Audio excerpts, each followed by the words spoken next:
Hey guys, Nick here, and welcome to part 13 of What If Dale Survived the Remake, the longest episode of the series, and the longest episode that I've ever made besides the finale. So that goes to show this episode is going to be major. This is the turning point of the story that switches in all of what I've been spoiling up till this point.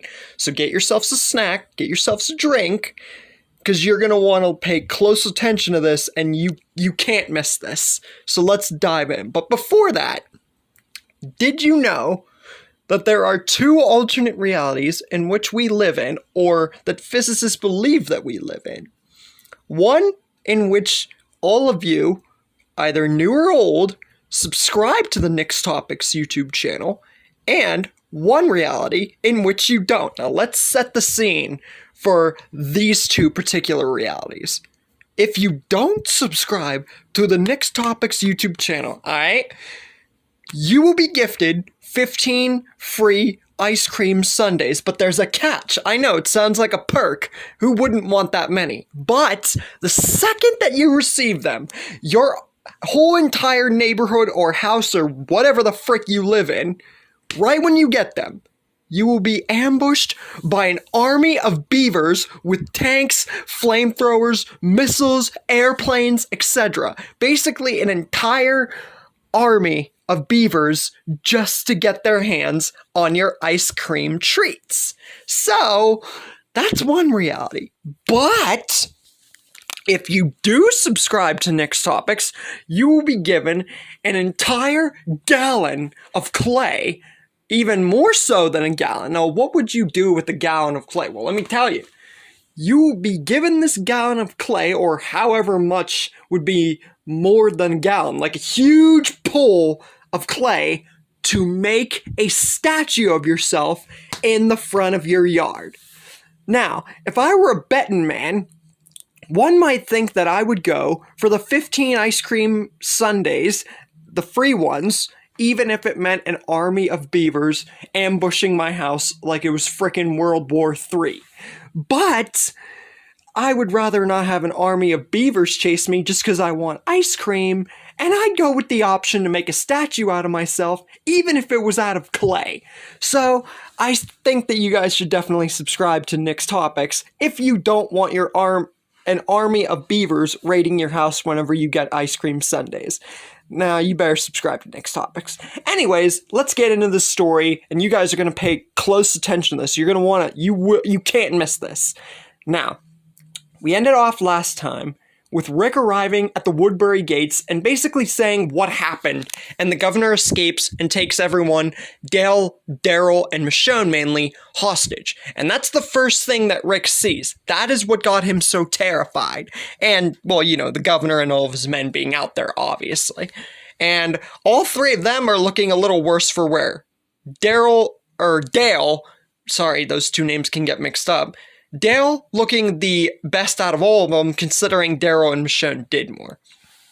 Now, the second that Rick sees this, he regains his composure from being scared to raising his gun with a very angry expression on his face, and basically says to the governor, "I should have just killed you. I should have just killed you." And the governor says, "Yeah, you should have. But you took my town from me. You took half of my people's loyalty from me, and you took my daughter from me," because he would still go on about that because he hasn't got to the point where he recognizes that Penny was truly dead.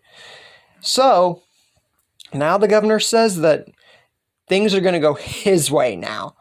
Now, Rick has one of two choices. The governor and all of his men can either kill every single person here of Rick's group, including Dale, Daryl, and Michonne, or they can all drop their weapons, meaning Rick, Lori, and Carl, and Morgan. Obviously, he doesn't know who that is. And they drop them all their weapons, and the rest of their people here get to go free, and they never come back to this town again. Basically, it's up to the four of them collectively to save everyone in the town. Now, the governor, you'd think on one hand that he would just ignore this deal and just kill all of them the second that Rick, Lori, and Carl and Morgan showed up, but Remember, the governor even in season 4 seemed reasonable to a fault before Rick started talking him down. So he would definitely make this deal here again. It's all down to how unpredictable we could know the governor to be. But Rick, do you really think he's going to agree with this? Because he doesn't trust the governor an inch to keep his word. And things aren't going to go his way.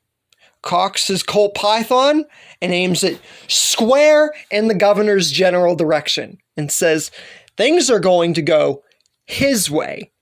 He is a much better leader in this town than the governor will ever be. He might have done what he thought was right, but Rick is doing what is right. He doesn't trust the governor an inch. Things are going to go his way. All of his people are leaving here right now, or none of them leave. And this is not going to go down pretty. It's pretty much like the season 4 speech, like I mentioned in the last episode's ending, except it's not. And the governor, this time, instead of getting angry, just smiles and is like, I should have known that you would say something like this. And with the snap of his fingers, nobody understands what's happening yet. No one's shooting, no one's aiming their guns forward. But from the right direction in which Rick, Lori, Carl, and Morgan are all located, steps out a singular walker. And most would recognize this, mainly the people in Woodbury, as the walker of Andrea, since she died in the last episode. But no one from the 4 people, Rick, Lori, Carl, and Morgan, know this until Walker Andrea starts nomming down on Lori, taking the 4 of them at least by surprise. But even if someone from inside Woodbury would have warned them, it still would have been too late. Lori would have gotten bitten regardless. And I say Lori because, honestly, I've made her live a lot, and to be fair, she has lived past her original death date, so me killing her off afterwards, anytime, even if she were a better character, it doesn't really matter.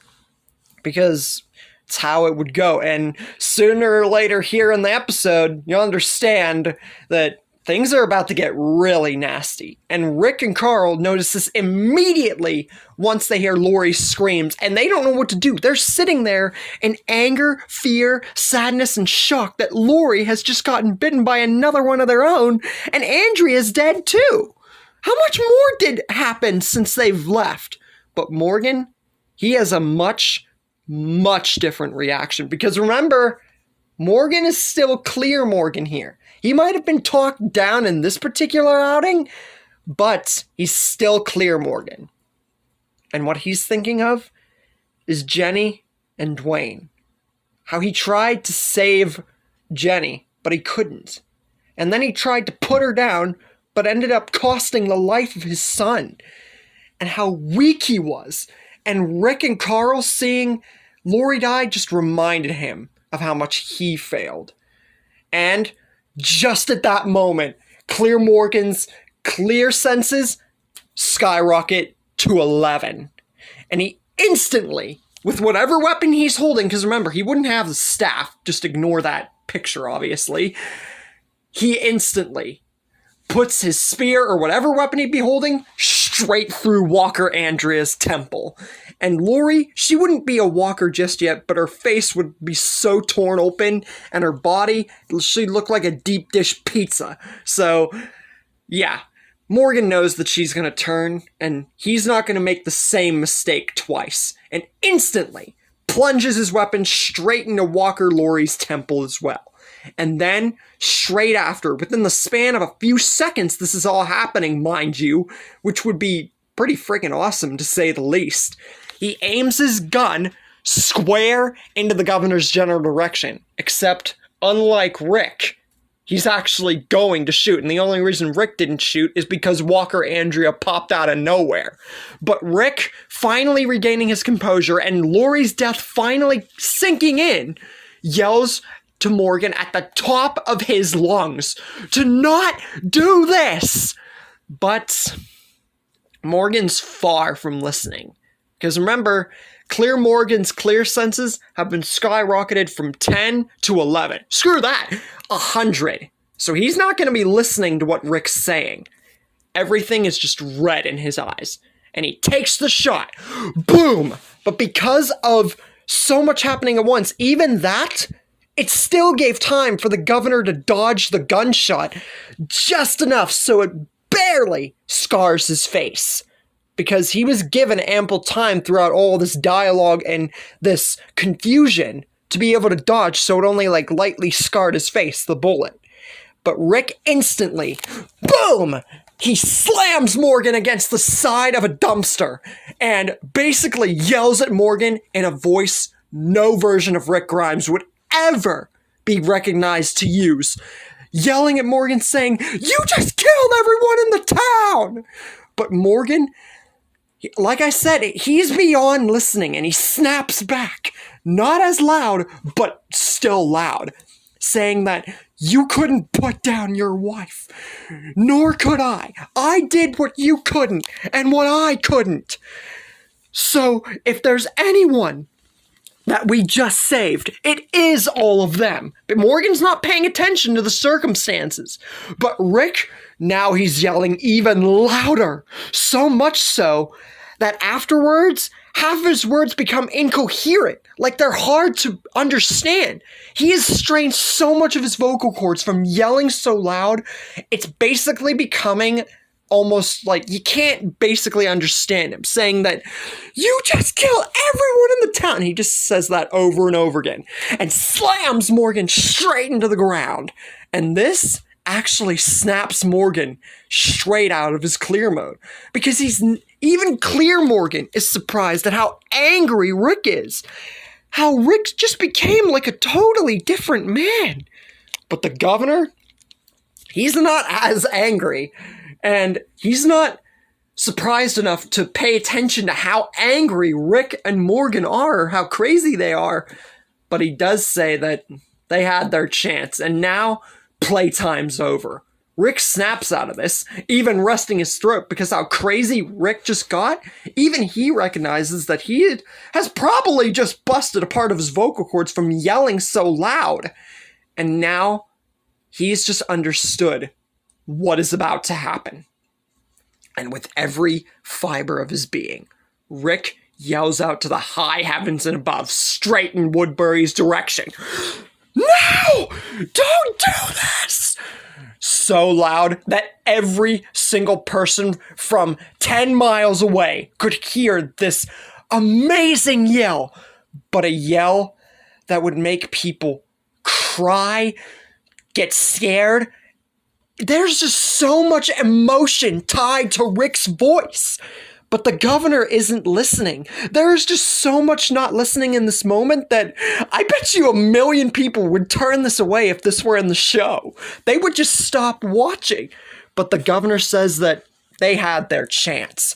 Raises his gun straight towards the back of him, where Glenn, Maggie, Tyrese, Sasha, Herschel, Beth, all of them were. Raises his gun, and he starts to shoot. Over and over. Glenn, Maggie, Beth, Herschel, Axel, Oscar, Carol, Tyrese, and Sasha are all gunned down mercilessly by this one assault. Next, he goes to the top 3. He slashes Michonne with her own blade, kills Daryl to death with his own crossbow, and shoots Dale with his own rifle. And this would be signifying every single... It would be so much emotion to people dying from their own weapons, at least the top 3. Rick, he's just staring. He can't even talk, can't yell, he can't cry. He's just staring at every person. It's just like the season 7 lineup. He doesn't know what to do, but it's even worse because of what's just happened. So many people have just died straight in front of him. And once they're all killed, Rick just drops to the ground. And then he starts bawling something fierce. This would be the saddest moment. And this would give Andrew Lincoln and Rick's character an amazing lead and performance. Because this would be the most that we would ever see any iteration of Rick cry. Sure, it was sad enough when he cried, but think about what he's just lost. Everyone that meant something to him, aside from his son, his daughter, and Morgan. Everyone he just cared about has died.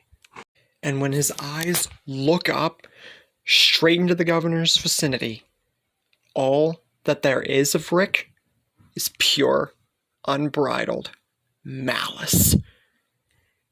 All sadness, all focus is gone. There is just complete and utter madness. But it's madness with streaming tears. Just like Super Saiyan 2 Teen Gohan. Nice little callback or reference. But the governor says that he knows what Rick is thinking. It's all his fault. But really, it's all his. If his friend over there hadn't shot at him, all of them would be alive right now. But he started this, and the governor is ending it. But there is a way to save the only thing of family that Rick has left. Judith.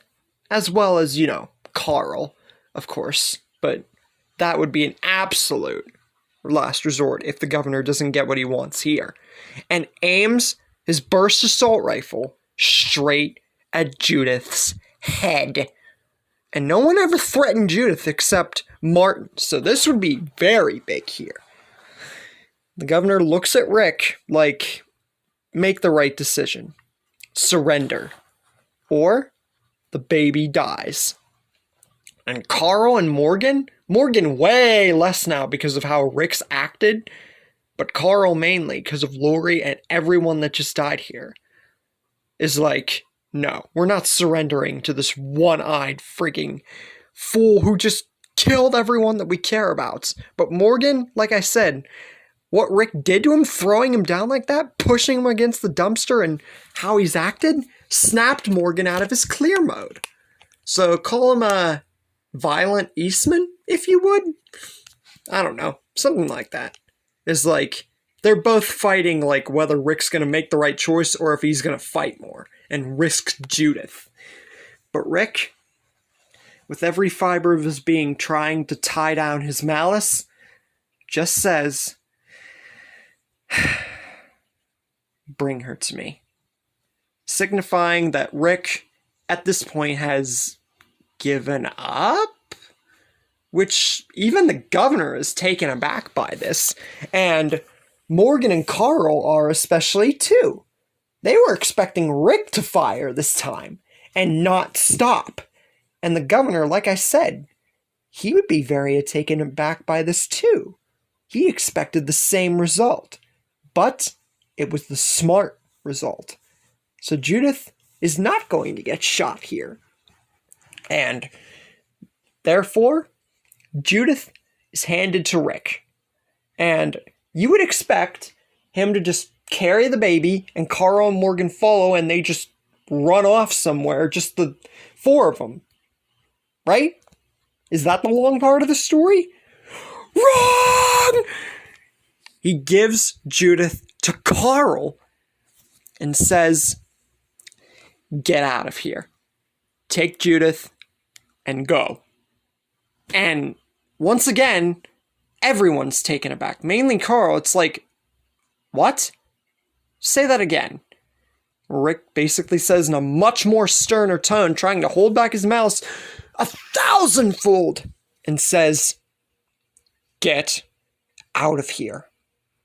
And says that he is going to take on the governor and all of his men alone. This is something I have to do. This would be an Optimus Prime move and a Goku move from the Frieza saga. You know how I like to, put things into other series and stuff to make it cooler. And this series definitely deserves it. Morgan's like, Rick, seriously? You can't take them all on yourself by yourself. You'll get yourself killed. But before Morgan can even finish his sentence, Rick yells out again at the top of his lungs, I said, get out of here! You already caused the death of everyone in that town with your dumb freaking shooting. Take Carl and Judith and leave! And, oh, this would be such a cool moment from Rick. I cannot stress it enough. Which is why I said this episode especially is very influential to the series. So Morgan, once again snapped out of his clear mode, turns to Carl as if to say, listen to your father. And with Judith in his arms, Carl and Morgan abandon the town and start running. And with that, Rick turns straight towards Woodbury, the governor, and all those bunches of people, and prepares to take them on alone, and smiles all of a sudden. Now, the governor was already taken aback by the fact that Rick abandoned his daughter, his son, and whoever that other guy was to take on Woodbury and him all by himself, and even smirked at the concept. But him smiling, this actually makes the governor a little annoyed and angry, and tells Rick, you're all on your own. You abandoned the one chance that you had of fighting me and all of my people. Why are you smiling? And Rick says, in the most condescending and epic Rick way possible, that the governor, he just made the biggest mistake of his life. He messed with Rick freaking Grimes. And he made the mistake also of getting out of that cell, killing Andrea and taking everyone hostage and then killing them. Because now, whenever Rick, or he would say, now, since I'm taking you all on alone, I don't have to worry about collateral damage. And with that, he pulls out his python straight after he says that and takes the shot. Rather than Carl shooting the governor, this time Rick's shot connects, like, you know, the season 4 moment. That's what I'm referring to. Straight after it hits the governor, Rick dives out of the way and starts running for cover because he knew the second that he did that, no matter how crazy he was, he knew that the second that he did that, he would get fired upon. And he was lucky to get out of the way, because straight at that moment, Martinez, Shumpert, and every single governor soldier start rounding on Rick alone. And yeah, Rick is physically outnumbered here. So that's why he was smart enough to know that after taking that shot, it might be the only shot that he's getting. Luckily, he would only sustain probably a few scratches or, like, you know, maybe a bullet wound or two from the impending bullet threat, but he did hit his target. He just didn't kill him. It was more or less a distraction, if you will. But they did come back with all those weapons from Morgan's house, mind you. So they didn't come back with as many because the governor wasn't an immediate threat as to what he thought he would be coming back to. Oh, they're all wishing that they'd come back with more. Now the governor is furious, and he stages a plan to not only kill Rick, but go after Carl, Morgan, and the baby. Now, he's done playing around and being nice. So, he sets up a plan. One group he will be in with Martinez to stay behind and fight off Rick. But he will split the group of the entire Woodbury soldier camp in half. Shumpert will lead an army to go after Carl, Morgan, and the baby and kill them. The other, him, Martinez, and the other group will stay behind and kill Rick. And Rick, now knowing of what the governor's doing, seeing the entire town of soldiers and everything split off, and I'm sure he would hear a little bit of the plan, knows that if he doesn't try and do something to divert their attention or, you know, kill almost all of them himself, even if it costs him his life, he will not let his son, his daughter, and his friend, even though he caused the death of Lori and everyone in there, he still cares about him for saving his life. Rick would...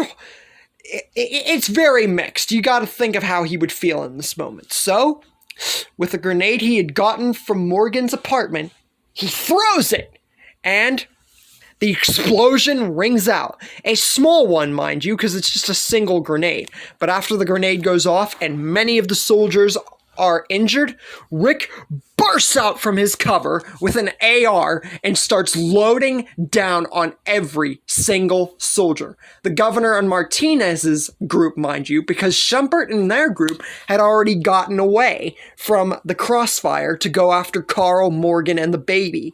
But the governor and Martinez are the two soldiers that survive the grenade and Rick's AR assault.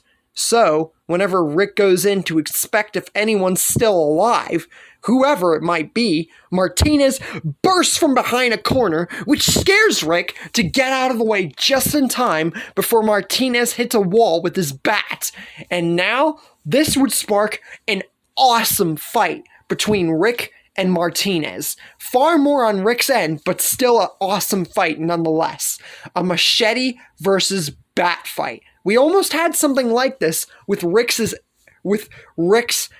axe and Negan's Lucille bat in Season 8, but Rick threw his axe, and it was almost like Negan expected the fight more than we did, I bet. So, regardless, they would spark an ultimate machete versus bat fight, even if it lasted for just a few minutes to maybe just a minute.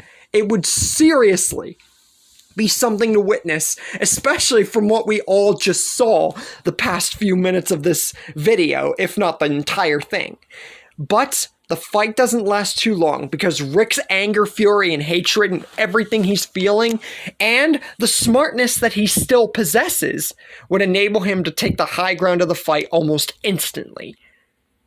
And after just a few strikes of almost hitting Martinez, one of his machete strikes lands straight into the smack dab middle of the bat. Whether it be metal or not, it would be a drawn out fight, so there's no reason why it wouldn't at least get some ways into the bat. The governor then bursts from behind his own corner with Michonne's blade, Daryl's crossbow, and Dale's rifle, about to land a sword strike since Rick is preoccupied. But Rick, knowing the governor for who he is, how he got out and everything, he doesn't care. He should have known that he survived the grenade explosion and the AR assault. So, right whenever he sees a slight version of the governor out of his peripheral vision, he slams Martinez out of the way, striking him with his foot, kicking him out of the way, and then throws the machete bat straight at the governor. Now, you'd think it would just knocked him straight in the face with the bat side, or even the machete side, right? Well, wrong. Instead of it knocking him out, the machete part comes out of the bat since it wasn't stuck into the bat completely, and it goes straight into the governor's neck. And this would be something really awesome to witness.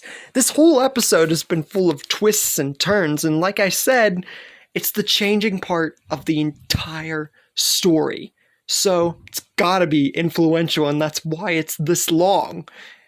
And the governor, of course, with this, and whatever shots he might have gotten after the grenade and the AR assaults, plus the shot that Rick delivered to his shoulder, this, of course, puts him down. The governor falls to the ground in a heap the minute the machete lands into his throat. Martinez aims his gun square at Rick after getting back up from the blow that Rick had landed on him. And he is the only one left. The only Woodbury person that is left standing. And, well, even though they had a decent machete versus bat fight, Rick's done playing games. And with only one person left, he knows that if he kills Martinez right then and there, he'll be able to get back to Carl, Morgan, and the baby before anything bad could be done to them. And before he's about to fight Martinez with one last gunfight or something, an arrow all of a sudden, right in that moment, strikes straight into Rick's chest. And this, of course, would be a complete and utter right-in-the-moment thing. It was the governor with Daryl's crossbow, clutching on to every bit of life that he can, but with a hole straight in his throat and whatever gun injuries that he has gotten, he just barely got the strength to even sit up, let alone stand up. It literally took whatever life force he had out of him. So after getting all this force that he could just to shoot the arrow into Rick's chest, whatever life was in the governor is sucked out completely. And this time, he falls to the ground completely dead. But he at least got to land a hit at Rick before he died. And with this, Rick is just sat there, laying on the ground, injured, but triumphant seemingly. And this would get him impaled with something a lot sooner.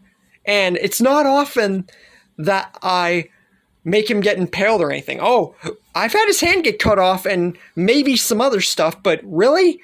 I haven't touched upon him getting impaled or hit by something like that in a very long time, I don't think. But there's one loose end left. Martinez is still alive. That's the one thing that Rick forgot to finish before he was hit by that arrow.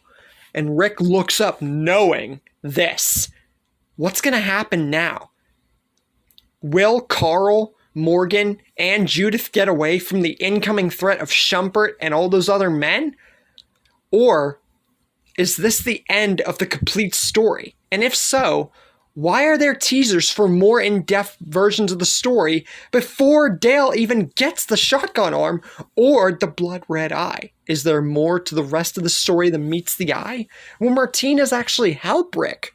What new twists and turns lay in wait for What If Dale Survived the Remake? And that's where we leave things for the moment. I truly 110% hope you guys liked this episode of the story.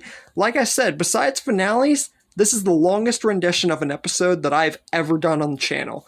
And I really hope that you guys enjoyed the twists and turns and unpredictability that this episode had to offer. Because there's still far more to come with this story.